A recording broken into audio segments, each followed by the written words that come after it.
Bon, ça y est, je m'attelle à l'entretien l'entretien annuel de mon moteur. On va commencer par nettoyer l'hélice.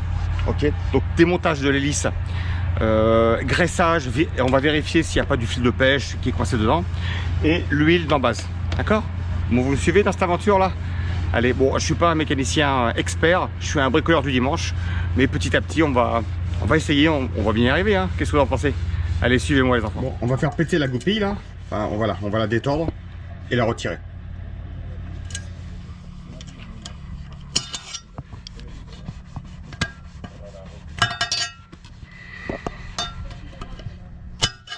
Ok, voilà, c'est retiré. Bon, je vais démonter l'arbre de l'hélice. Je pensais que c'était 32 et finalement c'est 28. Voilà, 28 ça marche. Donc on va démonter ça. Alors la chose importante pour pouvoir démonter, il faut mettre une planche pour caler, parce que sinon l'hélice ça tourne. Donc il faut vraiment la caler. Allez, je vais essayer de filmer et faire ça. Donc avec la planche de bois comme ça, l'hélice ne peut pas tourner. De toute façon elle n'était pas serrée à bloc, hein. Et on la desserre.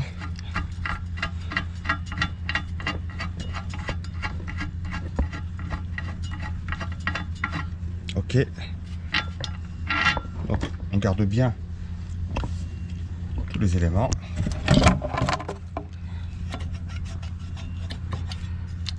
Voilà.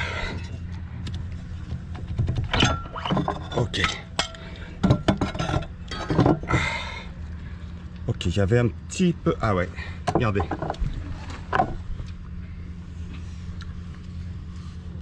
Il y a du fil de pêche un peu. Donc là, on peut voir qu'il y a du fil de pêche qui s'est mis là. Ok. Et heureusement, ça n'a pas abîmé mon joint. Alors, le joint, je l'ai nettoyé. Donc la graisse avec un petit chiffon. Et je vais regraisser avec de la graisse neuve autour du joint spi. Très important ce joint spi. C'est ce qui fait l'étanchéité entre l'arbre et l'intérieur quoi. Donc j'utilise une graisse marine. Donc,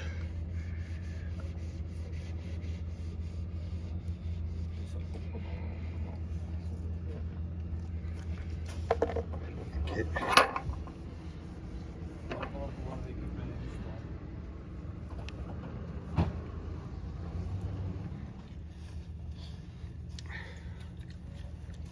Ok. Et on remet ça. Voilà. Impeccable. Donc on va regraisser bien un petit peu là. Et on va réinstaller l'hélice. Voilà, donc là on a bien graissé l'arbre. Donc on va remettre l'hélice. Alors.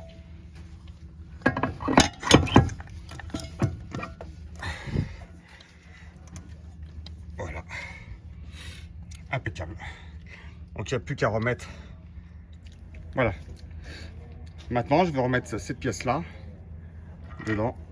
Voilà. On va remettre ça.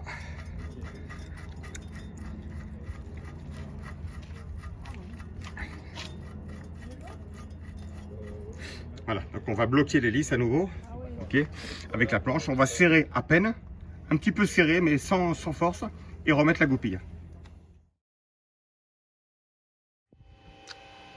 Bon, on attaque maintenant la vidange moteur.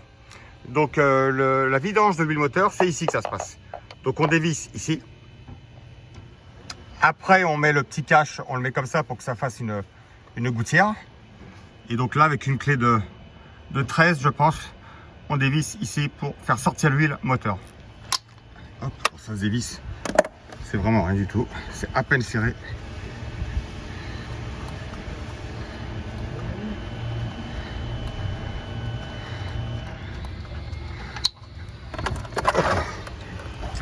Ouh, j'ai un peu raté là, hein.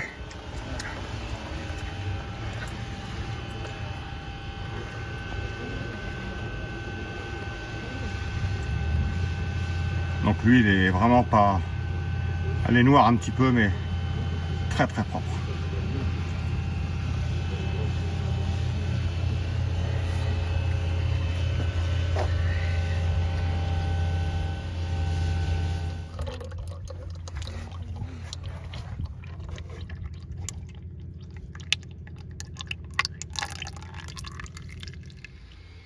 On va retirer le filtre à huile. Donc je me sers d'un petit outil pratique là. Donc on fait comme ça. Hop là. J'ai trompé de sens. Et voilà, un petit quart de tour. Et c'est fini, c'est dévissé.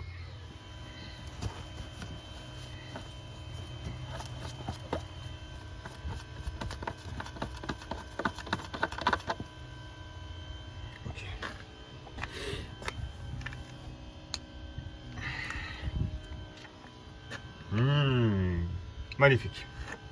Magnifique. J'aurais dû mettre un petit chiffon en dessous. Tu vois, comme ça, vous savez, YouTube, il faut mettre un petit chiffon en dessous. Hein. Je vous l'avais dit pourtant. Pourquoi vous ne m'avez pas écouté? Bon, ça y est. On a fait le plein d'huile.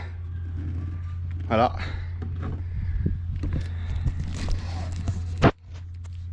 L'huile. Et là, on va mettre un filtre à huile neuf. Bon, pour le filtre à huile, toujours graisser. C'est comme une petite sodomie. Il faut toujours graisser un petit peu l'entrée. Ça permet de le lubrifier un petit peu le... Et on le met. Putain, ganguise. Il est bête, hein. Ok. On le serre à la main. Voilà, c'est tout. Terminé. Fini.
Bon, voilà. On a fait tourner un petit peu.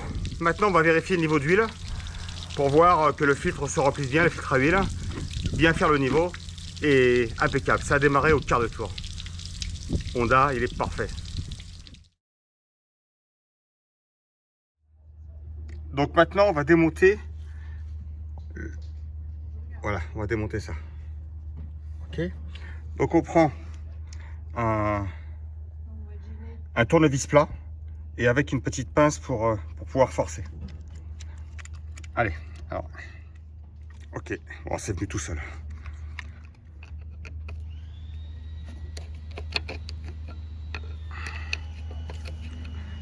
Donc cette huile, je ne l'ai pas changée l'année dernière.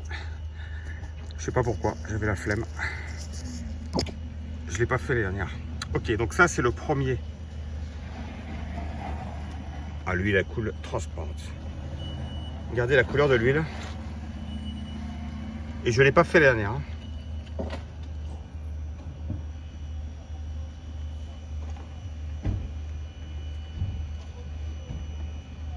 Elle est neuve.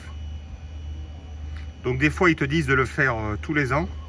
Donc mon bateau il est au port à sec quand même. Hein. Mais tu vois, bon, je vais la changer. Mais c'était pas indispensable. Hein. Et ça me permet de voir qu'il n'y avait pas de fuite en fait. Que mon joint spi était en bon état. Parce que si c'est un petit peu mayonnaise, alors là, alerte, alerte, il faut vite appeler le mécano qui te change le joint spi. Mais là, tout va bien. Tout va bien. Donc regardez l'huile, enfin j'insiste, hein, mais l'huile qui a 2 ans. 2 ans elle a cette huile. Elle est comme neuve. Bon, on va remplir maintenant l'arbre d'hélice avec l'huile. Donc j'ai acheté cette petite chose là sur AliExpress, 12 € pour inclus. Et on trouve les mêmes en France, mais exactement les mêmes, autour de 20 €. D'accord. Et l'huile Motul pour en base. Ok. Alors j'ai donc vendu avec, il y a ce petit adaptateur. Donc le petit adaptateur, je le fixe en bas. Ok, donc mon moteur c'est un Honda et ça va parfaitement. Après je viens y fixer ça. Voilà, ça y est, c'est plein. Regardez, voilà, c'est bon. Allez, on va boucher la vis maintenant.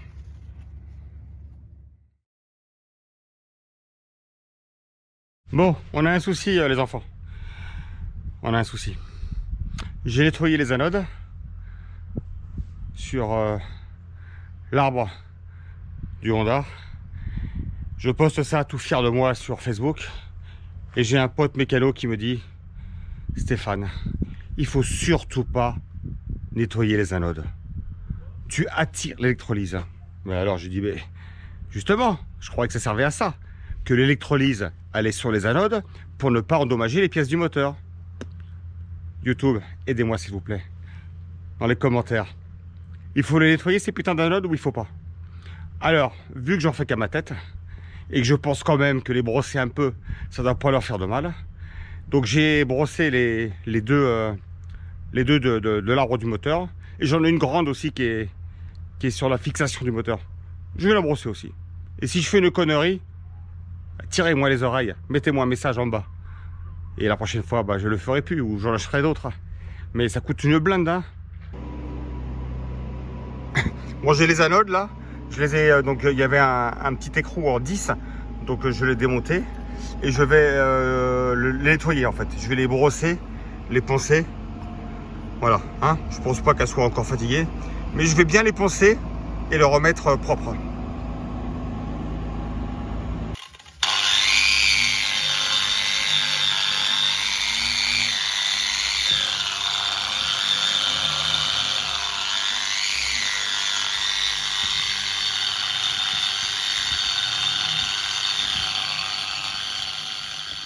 Bon, les anodes moteurs, j'ai passé un coup de disqueuse avec la grosse brosse métallique là. Et je les ai eus comme neufs quoi. Pas besoin de les changer. Hein. Et oui, les économies à l'africaine. À l'africaine. On change pas, on nettoie, on répare. Terminé. Recto, verso.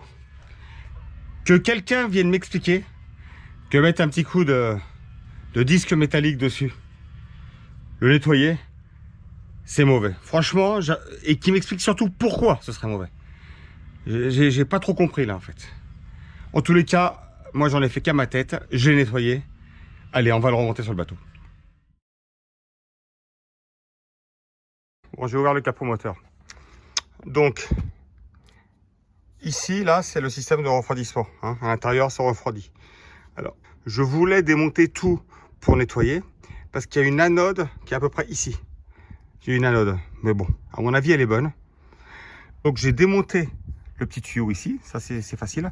Et je vais mettre du vinaigre un peu ou du stop-sel pour essayer de nettoyer un petit peu dedans. Hein, je voulais tout démonter, mais j'ai abandonné.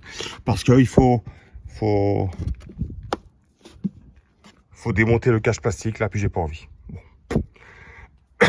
Un petit peu de vinaigre, je vais laisser agir. Et l'autre côté, j'ai fait pareil, vu que c'est un 6 cylindres. Voilà, donc je vais faire ça. Là, c'est un décanteur à eau, donc je vois pas trop, mais je vais le vider quand même, au cas où il y a un petit peu d'eau. Et là, c'est un filtre à essence. Je vais vérifier son état, parce que de toute façon, j'en ai un autre, un gros, dans le... J'en ai un autre. Bon, voilà, j'avais ouvert ça.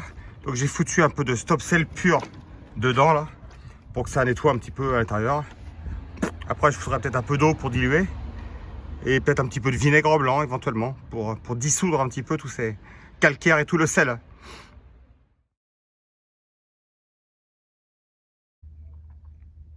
Bon, j'ai démonté le filtre à essence aussi. Franchement, il n'y a pas de dépôt. C'est propre. Ça fait 2 ans que je ne l'ai pas changé. Mais il va faire encore une 3e année, je vous le dis, moi. Voilà. Et ça, c'est le décanteur à eau. Donc, je l'ai vidé par en dessous. Au cas où s'il y avait un petit peu d'eau, bon, elle va tomber. Mais j'ai pas vu d'eau. Mais bon, pendant que j'y suis, voilà.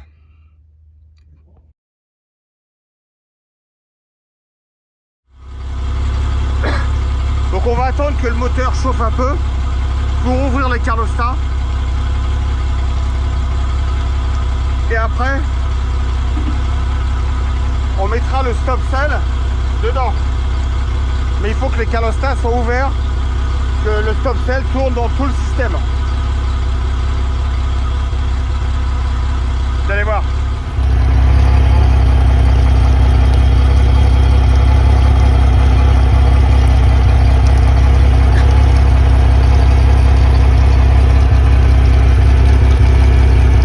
Il y a une petite fuite. Pour YouTube, vous avez compris que j'étais un bricoleur du dimanche. Et oui, je peux pas vous faire croire que je suis mécanicien, hein. Mais j'ai essayé consciencieusement, étape par étape, de faire l'entretien de mon moteur moi-même. Déjà parce que j'aime ça. Franchement, quand on a du temps et bricoler son moteur, c'est sympa. L'huile, on sait. Parce que les mécanos, par exemple, il me semble qu'ils mettent de la 10-40. Il m'avait dit ça, les mécanos. Oh, de la 10-40, ça va. Alors que moi, c'est marqué 10-30 sur mon moteur. Donc moi, je préfère mettre de la 10-30. Je sais pas pourquoi, 30 ou 40, je sais pas, mais je préfère respecter les données constructeurs. Voilà, je mets de la bonne huile Motul. Après, quand tu fais faire par un mécano, tu sais pas vraiment l'huile qui... Enfin, ils mettent pas de la mauvaise huile, hein, attention, hein, je dis pas ça. Mais c'est un plaisir, pareil, moi c'est un plaisir. Et voilà, je vous ai montré pas à pas comment on faisait un peu une révision. Alors, il y a juste la pompe à eau que j'ai pas fait. Je la ferai l'année prochaine, mais ça n'a pas l'air bien compliqué. Tout le monde me dit que c'est facile à faire. Il faut y aller tranquillement et démonter, et ça se fait, gentiment. Ce qui manque, c'est le temps. Quand on court avec le travail et tout, et quand on est en week-end, on n'a pas envie de se faire chier à faire de la mécanique. Mais quand on a un petit peu de temps, c'est bien agréable. YouTube, j'espère que ce petit tuto entretien moteur vous aura plu. Voilà. Et c'est valable pour tous les moteurs. Ce petit tuto d'entretien, il est valable pour tous les moteurs, hein. C'est pas forcément pour un Honda. Tous les moteurs, c'est la même chose en fait, hein. C'est exactement la même chose. Une vidange d'un 4 ans, c'est tous les ans. Cherchez pas à savoir, c'est tous les ans. L'embase, pareil, tous les ans, c'est mieux. Et ça coûte pas très cher. Et la pompe à eau, je pense, tous les 2 ou 3 ans. Et ça suffit largement. À bientôt, les enfants.